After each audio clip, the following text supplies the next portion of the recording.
प्रितीच्या भावान भयणो, आयज आमी पेंटिकॉस्ट वो पवित्र आत्म्याचे येण्याची दोबाजीक परब समोर उमतां.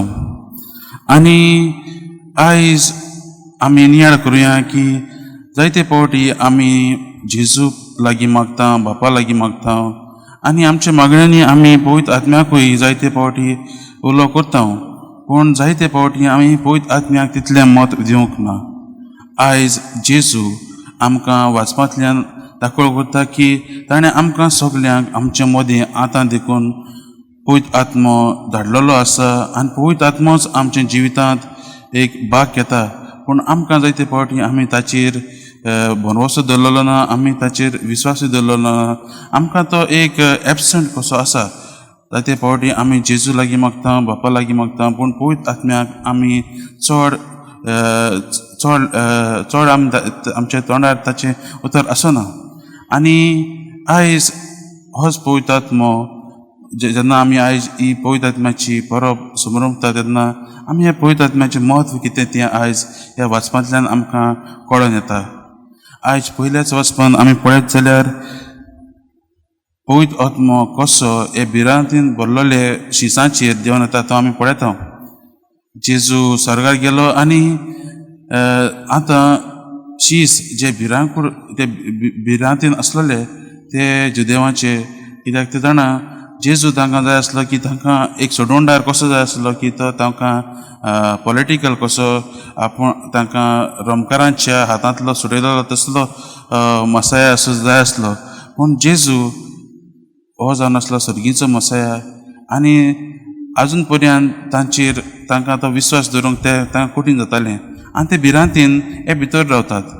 आनी आयज जेजू पवित्र आत्मो तांकां धाडटा आनी पवित्र आत्मो तांचेर येता आनी तांची आख्खी ही भिरांत जी आसा ती काडून उडयता आनी तांकां काळजीदार करून उडयता. आनी आमी आतांच आयकलां पयल्याच वचपांत ते भायर येतात आनी परक्यो भासो उलोवंक लागतात. हेंच जावन आसा पवित्र आत्म्याचें देणें. पवित्र आत्मो जेन्ना आमी भिरांतीन आसता मोगाच्या भावान भयणीनो, पवित्र आत्मो आमकां बळ दिता, पवित्र आत्मो आमकां शक्ती दिता आनी पवित्र आत्म्याच्याच बळान आनी शक्तीन आमी एकामेकाच्या आदाराक पावतात. जेन्ना हे शीस दुसरे भासो उलोवंक लागतात तेन्ना आमी पळयतात की जायतीं जाणां तांच्यो भासो तांचेच भासो आपणाचे भाशेंतल्यान तांकां समजतात. आनी हेंच जावन आसा पवित्र आत्म्याचें देणें आमकां जर एकल्या क्रिस्तांवाच्या फाटलादारांक दिल्लेलें आसा. जेन्ना आमी काल्तिकायेन, जेन्ना आमी भावार्थान देवा लागीं जेजू लागीं मागता तेन्ना आमचेर पवित्र आत्मो देंवन येता आनी जेजूय आमकां धाडटा. मोगाच्या भावान भयणो, पवित्र आत्मो जावन आसा आमी तिसरो पवित्र तिसरो आमी मनीस आमी मानून घेता. आनी जायते फावटी ताचें काम जावन आसा आमचे मदीं एक शांती हाडूंक, आमचे मदीं आमचे मोडलेल्या घराब्यांत, आमचे बिगडलेल्या वावरांत वो आमचे भाव भयणी मदीं आमी वाद विवाद जालेले ती एकवट घडोवन हाडूंक हो पवित्र आत्म्याचें काम. आमी आमच्या क्रिस्मा वरवीं पवित्र आत्मो आमकां मेळ्ळेलो आसा आनी आमकां पवित्र आत्म्याची देणी आमकां मेळ्ळेली आसात. पूण जायते फावटी मोगाच्या भावान भयणो आमी ती देणी वापरूंक, आमी ती पवित्र आत्म्याची देणी आनी बोवाळ वापरूंक आमी फाटीं सरता. पवित्र आत्म्याचेच आदारान आमी मुखार वचूंक आयज पवित्र सभा आयज जेजू आमकां आपयता. मोगाच्या भावान भयणो, पवित्र आत्मो आमच्या जिवितांत जायतें बरेंपण हाडटा आनी हेंच आमकां आयचे ही दोबाचीक परब सांगता. अशीच एक काणी आसा की दोग जाण भाव जे बरे आसलेले, तांचे जायते भाटां बेसां आसलीं आनी एक दीस अशें जाता एक इल्लेशे चुकीक लागून तांचे मदीं वाद विवाद जाता आनी ते सेपरेट जातात. आनी तांची हें झगडीं वाडत वता आनी तांचे मदीं एक गॅप कशी उरता आनी ते एकामेका लागीं उलोवंक पावनात. तांची घरां देखून एकामेकाच्या कुशीकूच आसतात, पूण तांच्या घरां मदीं एक ते फोंड मानून एक बरोच व्हडलो फोंड मारून ताचे मदीं एक सेपरेट कशें ते जिवीत जिवंक लागतात. एकदां एक तवय येता आनी ताच्या व्हडल्या भावाच्या घरांत वता आनी काम मागूंक येता तो. आनी तो म्हणटा आपणा लागीं थोडीं लांकडां आसात ती तूं घे आनी आपणाक एक लांकडाचेंच एक फेन्स एक दुरी कशें बांद म्हणून, कित्याक आपणा मदीं आनी म्हज्या भावा मदीं एक बरो संबंद ना, तर तांणी तो संबंद घडचोय ना. आनी हो भाव ताका त्या धवयाक सांगता, कार्पेंटराक सांगून तो आपणाचें काम करूंक बाजारांत वता.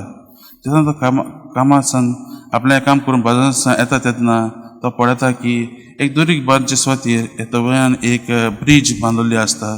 आनी तो तें पळोवन पयलो निराश जाता आनी रागान भरता. पूण मागीर मुखार वचत जाल्यार ताचो दुसरो भाव, तो धाकलो भाव ताका हात विस्तारून ताका आपल्या गोपान घेवंक रावता. मोगाच्या भावान भयणो, हेंच जावन आसा, असलेंच जावन आसा पवित्र आत्म्याचें काम. पवित्र आत्मो आमच्या जिवितांत येता, आमकां आमच्या भितरलीं जी आमची गाये आसात, एकामेकाक आमी उलयनात, एकामेका लागीं झगडीं करतात, तसले गावे आसात ते बांदूंक तो आयज आमचे मदीं येता. अशे जायते पवित्र आत्म्याचे गूण आसात ते आमी आमच्या जिवितांत समजतले आनी आमच्या जिवितांत आमकां कळोन येतलें केन्ना जेन्ना आमी मागण्यांत जायतो वेळ सारून पवित्र आत्म्याचेंच बळ मागून पवित्र आत्म्या लागीं आमी उलोवंक आमी गरजेचें. मोगाच्या भावान भयणो, आयज जेजू तेंच करूंक आपयता.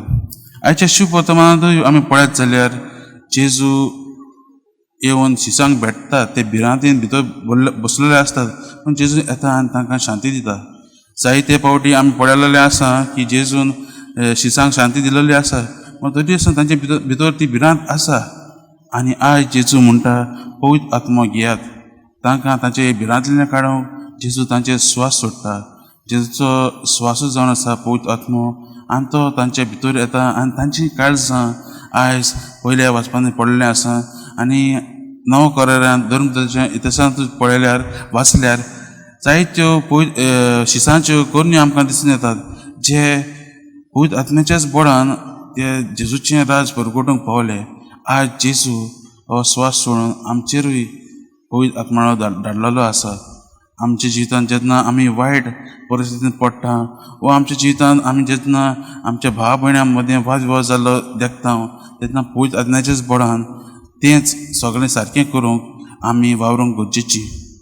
आयज ह्या वाचपाचेर नियाळ करता आसतना आमी देवा लागीं हीच करपा मागुया की आमच्या जिवितांत पवित्र आत्म्याचेंच बळ धाडूंक, पवित्र आत्म्याच्याच बळान आमी काळजीदार जावंक, पवित्र आत्म्याच्याच बळान आमी मुखार वचूंक शक्तीन. आनी आमच्या जिवितांतल्यान आमकां सगल्यांक एक कार्य दिल्लें आसा जेजूचें राज परगटूंक. जशें शिसांक दिल्लें तशेंच आमी आमच्या जिवितांतल्यान हें देवाचें राज परगटूंक मुखार वचूंक आमी वावरूंक गरजेचीं. तर आमच्या आयजच्या दिसा आमी मागण्यांत बसता आसतना आमी आयज देवा लागीं हीच करपा मागुया की आपलो देवाचो पवित्र आत्मो आमच्या जिवितांत येवंक.